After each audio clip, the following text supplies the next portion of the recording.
মুক্তিযুদ্ধের সময় কারো বয়স ছিল ৩ থেকে ৪ বছর, আবার কারো ৫ থেকে ৬।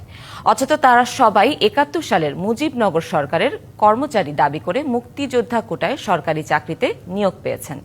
কিভাবে ওই বয়সে মুক্তিযুদ্ধে অবদান রাখলেন বা কিভাবেই মুজিবনগরের সরকারের কর্মচারী ছিলেন, কি বা মধু আছে সাব রেজিস্ট্রার পদে, এমন প্রশ্নের উত্তর খুঁজতে গিয়ে অনিয়মের মাধ্যমে কোটি কোটি টাকার অর্জনের পাশাপাশি তাদের শিক্ষা সনদ ও বয়স জালিয়াতির তথ্য বেরিয়ে এসেছে।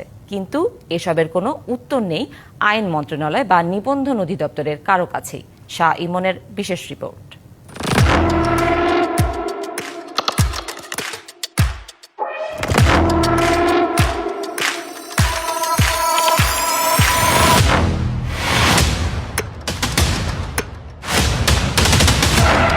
লুৎফর রহমান মোল্লা নীলফামারীর জলঢাকার সাব রেজিস্ট্রার নিয়োগ পেয়েছেন ২০০৯ সালে মুজিবনগর সরকারের কর্মচারী অর্থাৎ মুক্তিযোদ্ধা হিসাবে।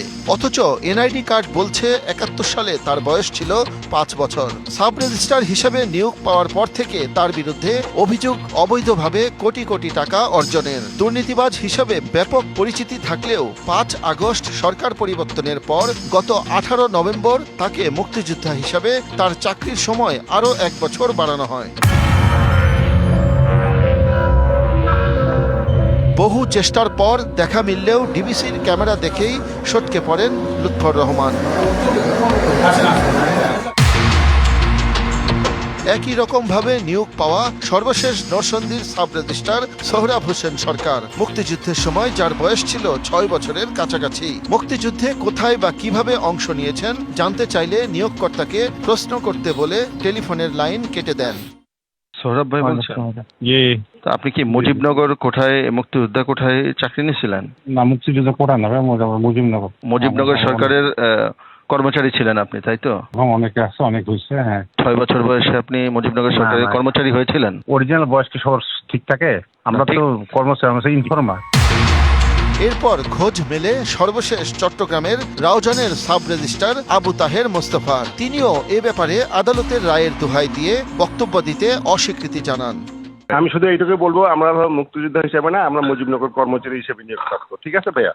৫ বছর বয়সে কিভাবে কর্মচারী হলেন? জি ভাই, এই বিষয়ে আমি আর কিছু বলবো না, আপনি নিয়োগকারী কর্তৃপক্ষের সঙ্গে কথা বলবেন। শুধু এরাই নন, আওয়ামী লীগ সরকারের আমলে মুজিবনগর সরকারের সার্টিফিকেট নিয়ে মুক্তিযোদ্ধা হিসাবে প্রায় ১৯০ জনকে সাব রেজিস্ট্রার পদে আত্মীকরণ করা হয় উচ্চ আদালতের নির্দেশে। নিয়োগের সময় একটি কমিটি যাচাই বাছাই করে ১৯০ জনের মধ্যে মাত্র ৩০ জনকে প্রকৃত মুজিবনগর কর্মচারী হিসেবে চিহ্নিত করলেও রাজনৈতিক বিবেচনায় সবাইকে নিয়োগ দেওয়া হয়। এদের মধ্যে বেশিরভাগই অবসরেও চলে গেছেন, তবে অন্তত ২৬ জন এখনো কর্মরত। কিন্তু এত কম বয়সে কিভাবে মুক্তিযোদ্ধা বা মুজিবনগর সরকারের কর্মচারী, এর কোনো উত্তর দিতে পারেনি আইন মন্ত্রণালয় ও নিবন্ধন অধিদপ্তর। লুৎফর রহমানের বিষয়ে জানতে আইন মন্ত্রণালয়ে গেলে প্রজ্ঞাপনটি সই করা উপসচিব আজিজুল হকের কাছে গেলে এ বিষয়ে মন্তব্য করতে রাজি হননি তিনি। তবে প্রজ্ঞাপনের সইটি যে তারই, এটা নিশ্চিত করেও বলেন আদিষ্ট হয়ে করেছেন, যাচাই বাছাইয়ের সুযোগ তার নেই। ফাইল উঠছে সিনিয়র সেক্রেটারি থেকে সচিব উপদেষ্টা পর্যন্ত আমাকে মিডিয়ায় কথা বলা একদম বার। পরে ডিবিসি নিউজ এ বিষয়ে জানতে আইন মন্ত্রণালয়ের আরেক যুগ্ম সচিব ও আইন উপদেষ্টার সাথেও যোগাযোগ করলে তারা পরামর্শ দেন সাব রেজিস্ট্রার ইস্যুতে কথা বলার জন্য নিবন্ধন অধিদপ্তর অর্থাৎ আইজিআর এর সাথে যোগাযোগ করতে। আইজিআর এর অফিসে কথা বলতে গেলে ক্যামেরার সামনে কথা বলতে রাজি হননি মহাপরিদর্শক। তার দাবি, সাব রেজিস্ট্রারের নিয়োগ ও বদলি তার দপ্তর থেকে হয় না, শুধু দেখভালের দায়িত্ব তাদের। এই যে আগে মুজিবনগর সরকারের কর্মচারী হিসেবে তো চাকরি পাইছে, তাহলে বৈধ কি অবৈধ ওটা নিয়ে তো এখন কোশ্চেন আসতেছে। আমরা সরকারি কর্মচারী কোনো ক্যামেরার সামনে আসতে পারি না। আপনারা লেখেন না ভাই, আপনারা তদন্ত করেন, লেখেন, সবকিছু করেন। যাদের বয়স মুক্তিযুদ্ধের সময় ৩, ৫ বা ৬ বছর, তারা কিভাবে মুজিবনগর সরকারের কর্মচারী হয়? মুক্তিযুদ্ধ বিষয়ক উপদেষ্টাকে এমন প্রশ্ন করলে তিনি জানান, তাদের চিহ্নিত করে আইনগত ব্যবস্থা নেওয়া হবে। ডেফিনেটলি উনিও মুক্তিযোদ্ধা, উনি তো মুক্তিযোদ্ধা হইতেই পারেন না। মুক্তিযুদ্ধের সময় যার মায়ের বিয়ে হয় না, এরকম অনেক মুক্তিযোদ্ধা। আমি মুজিবনগরের কর্মচারী ছিলাম, আমি সংবাদ বাহক ছিলাম, আমি গোয়েন্দা ছিলাম, এই সমস্ত নানান কথা দিয়ে এই মুক্তিযোদ্ধা তালিকা ভারী করা হয়েছে। আদালত তো মুক্তিযোদ্ধা নির্ণয় করে দিতে পারে না। মুক্তিযোদ্ধা নির্ণয়ের জন্য সরকারের বিধিবদ্ধ সংগঠন আছে, প্রতিষ্ঠান আছে। এই প্রতিষ্ঠান যাকে পাহারা দিতে দিছে তারাই ঘাস খাইছে। এদিকে ট্রান্সপারেন্সি ইন্টারন্যাশনাল বাংলাদেশের নির্বাহী পরিচালক ডক্টর ইফতেখারুজ্জামান বলেন, সাব রেজিস্ট্রার পদটি লোভনীয়।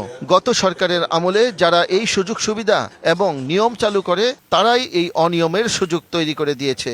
এখানে নিয়োগ প্রক্রিয়ায় যে অনিয়ম প্রতারণা হয়েছে, যে মুক্তিযোদ্ধা হওয়া না সত্ত্বেও মুক্তিযোদ্ধা কোটা বা মুজিবনগর কোটা ইত্যাদির নামে যেটা হয়েছে সেটা হচ্ছে যে এর ফলে যারা সুবিধাভোগী, যারা সাব রেজিস্ট্রার হিসেবে নিয়োগ পেয়েছে তারা যেরকম প্রতারণা করেছেন, যারা এটা করে দিয়েছে তারাও কিন্তু সমানভাবে দায়ী বলে মনে করি।